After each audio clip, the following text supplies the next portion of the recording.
Dear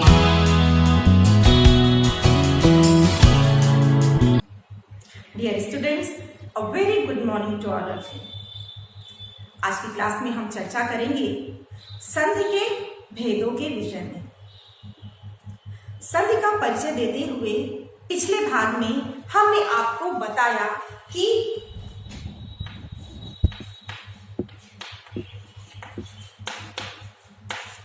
दो ध्वनियों के मेल से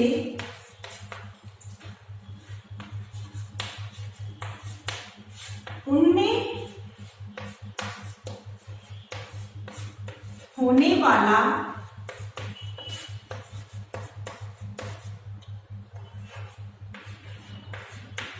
परिवर्तन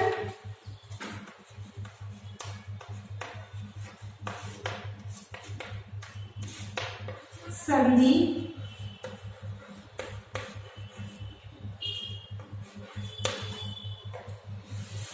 कहलाता है।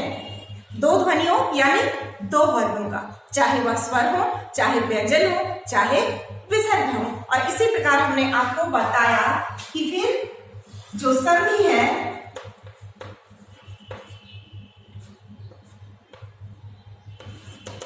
संधि के तीन पार्ट यानी तीन भेद होते हैं। स्वर संधि,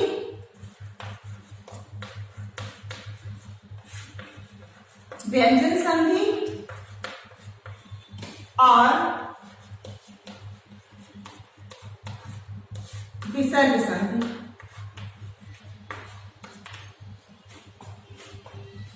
स्वर संधि,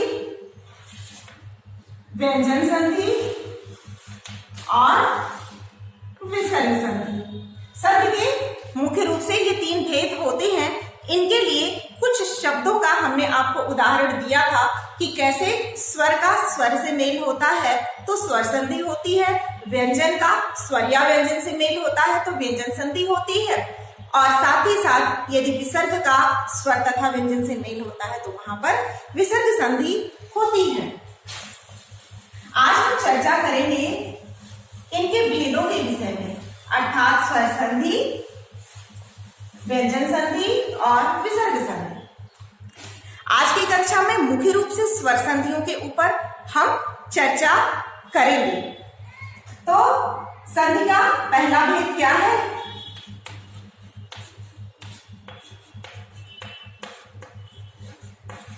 स्वर संधि।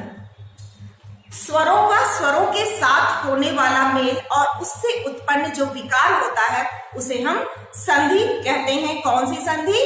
स्वर संधि कहते हैं। स्वर संधि के कोई एक रूप नहीं है, स्वर अनेक हैं, इसीलिए उनसे संबंधित मुख्य रूप से 5 स्वर संधियां हमारे हिंदी के व्याकरण में पाई जाती हैं, जो निम्नलिखित हैं। पहला है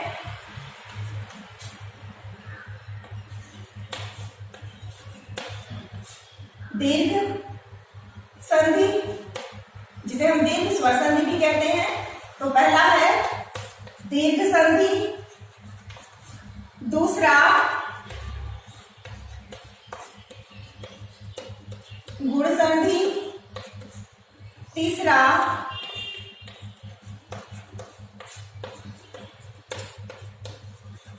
यण संधि। आप स्पष्ट रूप से देख पा रहे हैं ना? यदि किसी को वीडियो में कहीं कुछ नहीं दिख रहा है, क्लियर नहीं है, तो आप मुझे मैसेज करके बताइएगा। दीर्घ संधि, गुण संधि, यण संधि, इसके बाद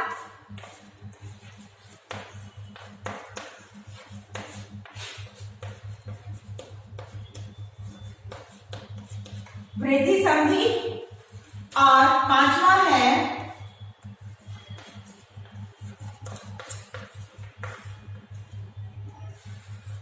अयादि संधि।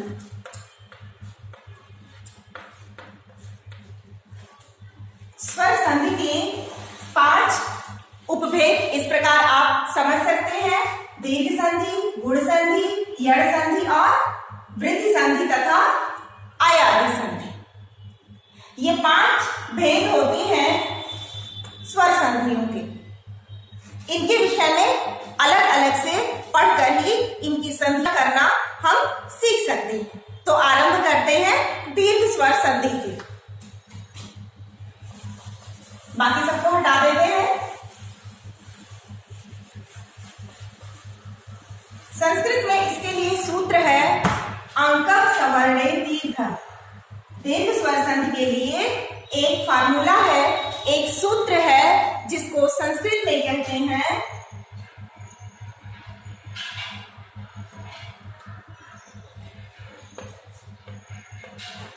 अंकः सवर्णे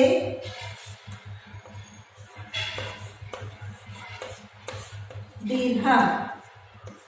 अर्थात सवर्ण यानी समान वर्ण होने पर उसकी दीर्घ मात्रा प्रयोग होती है, दीर्घ वर्ण प्रयोग होता है।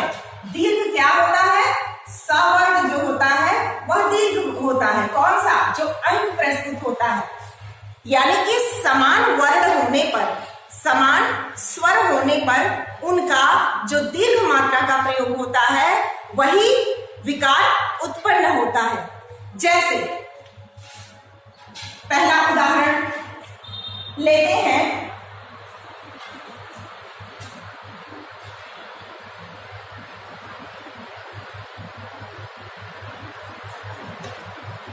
मत प्लस अनुसार। मत में कौन सी मात्रा आई? याद रखिए यहाँ पर हलंत नहीं है, यानी कि त व्यंजन के साथ अ जुड़ा हुआ है। तो यहाँ पर हो गया आ, इसको हम जोड़ेंगे किससे? यहाँ भी है आ। अभी समान वर्ण हुआ ना, समान वर्ण का अर्थ है ई का ई से संयोग होगा, उ का उ से संयोग होगा, आ का आ से संयोग होगा, छोटा आ का बड़ा आ से, बड़ा आ का छोटा आ से, या बड़ा आ का बड़ा आ से और छोटा आ का छोटा आ से। जो भी हम मेल करेंगे वो समान वर्णों में होगा। छोटी ई का बड़ी ई के साथ होगा, छोटी ई का छोटी ई के साथ होगा, बड़ी ई का बड़ी ई के साथ भी हो सकता है, छोटी ई के साथ भी हो सकता है। शर्त ये है कि दीर्घ स्वर संधि में जो आपके स्वर हैं वो समान प्रयोग होंगे, दोनों ही हो। अब यह भी ध्यान दीजिए कि यहाँ पर 2 शब्दों का होना आवश्यक है। ये पहला आपका शब्द है, ये दूसरा शब्द है। कम से कम 2 शब्द होंगे तभी संधि होगी, 2 में होंगे तभी तो संधि होगी। आप मिलाएंगे किसको? मिलाने के लिए, जोड़ करने के लिए, योग करने के लिए 2 का होना आवश्यक है। और यहाँ पर 2 शब्द होंगे। पहले शब्द का आखिरी वर्ण लिया जाता है और दूसरे शब्द का पहला वर्ण लिया जाता है, और दोनों को जोड़ करके जो विकार उत्पन्न होता है वही संधि कहलाता है। तो यहाँ पर आ है और आ और दोनों मिला के क्या हो जाएंगे? बड़ा। क्योंकि अंकः सवर्ण दीर्घ के अनुसार जो भी सवर्ण अंक प्रयोग होगा, अंक यानी यहाँ पर मात्रा है, नंबर नहीं है अंक का मतलब। यहाँ पर भाषा शास्त्र में अंक का मतलब है समान वर्ण। तो जो समान वर्ण प्रयोग होंगे अगर वह सवर्ण है तो उनका दीर्घ रूप लिया जाएगा, यानी उनमें जो विकार उत्पन्न होगा, जो संधि होगी वह उसके बड़ी मात्रा की संधि होगी। बड़ा आ यहाँ पर आएगा। क्या आएगा? बड़ा आ आएगा। तो इस प्रकार जो शब्द बनेगा वो क्या बन जाएगा? मत अनुसार जो है, जब ये जुड़ जाएगा, ता में आ जुड़ेगा तो मत अनुसार नहीं होगा। ये जब यहाँ आकर ता में संयुक्त होगा तो बड़ा आ के रूप में संयुक्त हो जाएगा, और यहाँ पर जो शब्द है वह बनेगा मता नुसार। कौन सा शब्द बन जाएगा? मता नुसार, यानी मत के अनुसार। मता नुसार मत कहते हैं अभिमत को, व्यू को, आपके दृष्टिकोण को, आपके पक्ष रखने को। तो यहाँ पर आ को आ के साथ जब हमने मिलाया, उसकी संधि की तो बड़ा आ हुआ, और ता में आ जब जुड़ गया तो क्या बन गया? मतानुसार। ता में जुड़ा तो छोटा आ, तो छोटा आ जुड़ने के बाद भी बड़ा आ का प्रयोग क्यों हुआ?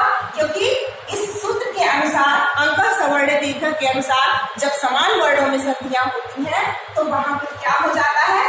बड़ी मात्रा का प्रयोग होता है, बड़े वर्ण का प्रयोग होता है। इसी तरह कुछ अन्य उदाहरण भी देखते हैं, जैसे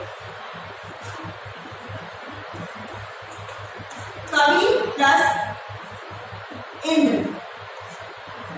यहां हम देखेंगे ई है और यहां भी ई है।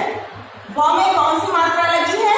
ई की मात्रा, यानी ई का स्वर प्रयोग हुआ है और यहाँ पर सीधे ई स्वर प्रयोग हुआ है। जब दोनों मिलेंगे तो इस सूत्र के अनुसार क्या बन जाएगा? बड़ी ई। जब दोनों की संधि होगी, दोनों जुड़ेंगे, यानी पहले शब्द का जो आखिरी अक्षर है उसकी मात्रा, उसका स्वर लिया जाएगा, क्योंकि स्वर संधि है तो स्वर लिया जाएगा। तो यहाँ पर ई का स्वर आता है और यहाँ पर ई स्वतः मौजूद है, दोनों को जोड़ेंगे बड़ी ई बन जाएगा और शब्द क्या हो जाएगा? कविंद्र। क्यों हो जाएगा? क्योंकि कवि छोटी की मात्रा यहाँ प्रयुक्त है, पर बड़ी ई की मात्रा जब ये जुड़ जाएगा, छोटी ई में जुड़ जाएगा तो बड़ी ई बन जाएगा। जब इनकी संधियां हुई छोटी और छोटी ई की, तो बड़ी ई में परिवर्तित हो गई और बड़ी ई में परिवर्तित होने के कारण यहाँ वहां पर बड़ी ई की मात्रा लग गई और कविंद्र शब्द का प्रयोग हुआ। इसी प्रकार से हम अनेक उदाहरण देख सकते हैं, जैसे लघु प्लस उत्तर, लघुत्तर। लघु छोटा ऊ और उत्तर उसमें भी छोटा ऊ, दोनों मिलकर के हो गए लघुत्तर। इसी प्रकार वधु प्लस उत्सव, वधूत्सव। यहाँ पर बड़ा ऊ की मात्रा लग जाएगी।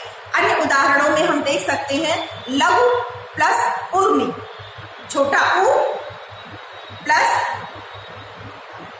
बड़ा ऊ, तो दोनों मिलकर क्या बनेंगे? लघुर्मी। तब भी बड़ी मात्रा ही प्रयोग होगी और बड़ा ऊ का प्रयोग करके लघुर्मी शब्द बनेगा। इसी प्रकार बड़ा ऊ को छोटा ऊ से अगर मिलाएंगे, जैसे भू प्लस ऊर्जा, तो दोनों मिलकर क्या होगा? इसमें दोनों ही बड़ा ऊ का प्रयोग है, फिर भी बड़ा ऊ ही बनेगा और यहाँ पर हो जाएगा, क्या हो जाएगा? ऊर्जा। तो इस प्रकार हमको शब्दों का ध्यान रखना है कि जब समान वर्णों का हम संयोग करेंगे, संधि करेंगे, तो अंक सवर्ण दीर्घ के अनुसार उसकी बड़ी मात्रा का प्रयोग हम संधि करते समय प्रयोग करेंगे। और इस प्रकार स्वर संधि में समान वर्णों का मेल होता है और समान वर्णों की संधि होकर के उसकी बड़ी मात्रा यानी बड़ा वर्ण प्रयोग होता है। चाहे वह आ हो, ई हो, ऊ हो या कोई अन्य अक्षर हो, कोई भी स्वर हो, उसके बड़े रूप का ही प्रयोग होता है। इसके बाद हम लेंगे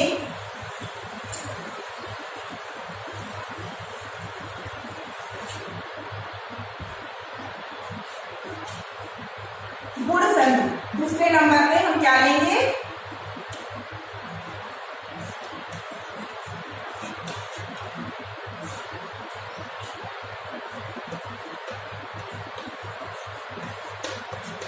गुण संधि। गुण संधि में अब हमने आपको अंका सवर्ण दीर्घ के अनुसार क्या बताया था कि समान वर्ण होने चाहिए, लेकिन यहाँ पर गुण संधि में क्या होगा कि आ और आ के बाद समान वर्ण आ और आ नहीं आएगा, ई आएगा या उ आएगा या री होगा। और उनमें परिवर्तन कैसे होगा आइए देखते हैं। यदि आ या आ के साथ ई या ई आए तो ए बन जाएगा।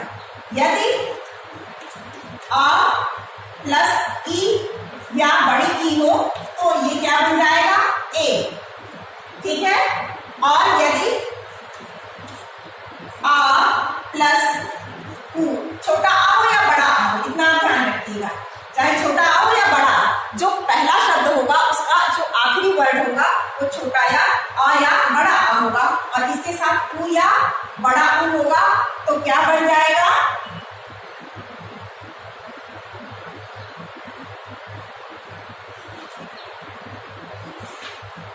तब बन जाएगा ओ।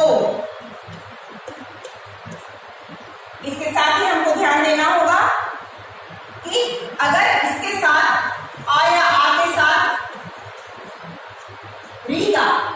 री का संयोग होता है तब क्या बन जाएगा?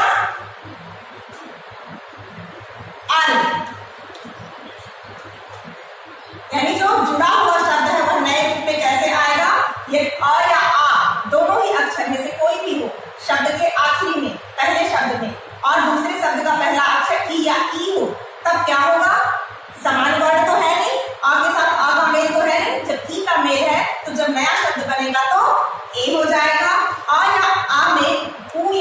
मिलेगा तो ओ हो जाएगा, और या आ में री मिलेगा तो अर हो जाएगा।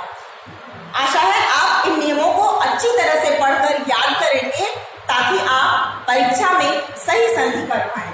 तो ध्यान दीजिए, आ ई बराबर ए, आ प्लस उ या उ में से कोई वर्ण आता है तो ओ, आ के साथ भी आता है तो अर हो जाएगा, चाहे छोटा आ हो चाहे बड़ा आ हो। इतना याद रखिएगा, पहले शब्द का आखिरी वर्ण लिया जाएगा और दूसरे शब्द का पहला वर्ण लिया जाएगा। संधि करते समय उनमें कोई ना कोई विकार होगा जिसे हम संधि कहते हैं, यानी इसका गुण बदल जाएगा, इसका गुण बदल जाएगा। ये दोनों ही शब्द ना रखकर, ये दोनों ही वर्ण ना रख के जब शब्द बनेंगे तो नए में इनका गुण परिवर्तित हो जाएगा, ए हो जाएगा, ओ हो जाएगा, अर हो जाएगा। इसीलिए गुण परिवर्तित होने के कारण दोनों ही नहीं रहेंगे, एक नया स्वर बन जाएगा, इसलिए इसको गुण संधि कहते हैं। इसका सूत्र है आगुणन। आइए अब कुछ शब्दों में इसको देखते हैं। पहला शब्द लेते हैं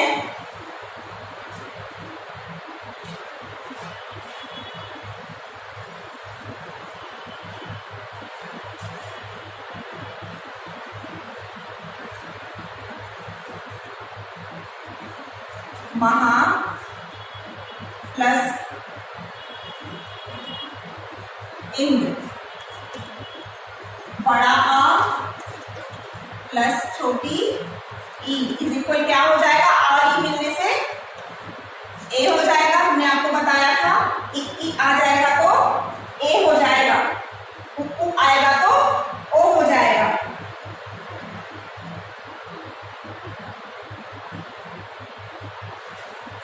तो यहाँ पर आप देखिए, महा में हा के ऊपर आवर्ण लगा है, बड़ा आ है, और यहाँ दूसरे शब्द का जो पहला वर्ण है वो छोटी ई है, दोनों मिलकर ए बनाते हैं। तो इसलिए नियम के अनुसार महा और इंद्र मिलकर जो शब्द बनेगा वो हो जाएगा महेंद्र। यह अंग की मात्रा ज्यों की त्यों आ जाएगी और शब्द बन जाएगा महेंद्र। समझ में आ गया?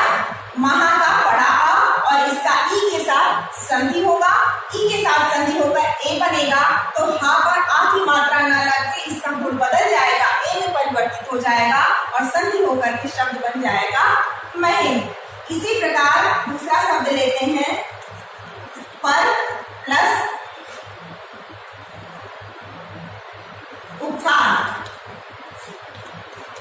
दूसरा शब्द क्या है? पर प्लस उपकार, पर जोड़ उपकार, योग भी कह सकते हैं, प्लस भी कह सकते हैं, जोड़ भी कह सकते हैं, बस जोड़ना है, इनको मिलाना है, मेल करना है, इनकी संधि करनी है। अब रा में कौन सी मात्रा है? रा हलंत तो है नहीं, इसमें आ की मात्रा लगी हुई है, और यहाँ पर उ दूसरे शब्द का पहला वर्ण उ है, तो आ को उ के साथ मिलाएंगे तो नियम के अनुसार क्या हो जाएगा? ओ हो जाएगा, और शब्द क्या बन जाएगा? रा पर आ की मात्रा न लगकर ओ की मात्रा लग जाएगी और ये उ हट जाएगा, आ और उ का संयोग हो जाएगा, मेल हो जाएगा, और रा पर ओ की मात्रा लग जाएगी, शब्द बनेगा परोपकार। यहाँ रा में संधि हुई है, याद रखिएगा, यहाँ पर हा में संधि हुई है, ठीक है। तो यहाँ पर कौन सा शब्द बन गया? परोपकार, पर प्लस उपकार, आ प्लस ओ, अतः यहाँ पर शब्द बना परोपकार। इसी प्रकार अन्य उदाहरण आपकी पुस्तक में दिए हुए हैं, आप वहां से भी ले सकते हैं और अन्य शब्दों का स्वतः अभ्यास करके आप लिखकर मुझे भेज सकते हैं। आगे की कक्षा में हम अन्य स्वर संधियों का उल्लेख करेंगे और उसके विषय में चर्चा करेंगे और संधि करके आपको सारे उदाहरण समझाएंगे। तब तक प्रतीक्षा कीजिए।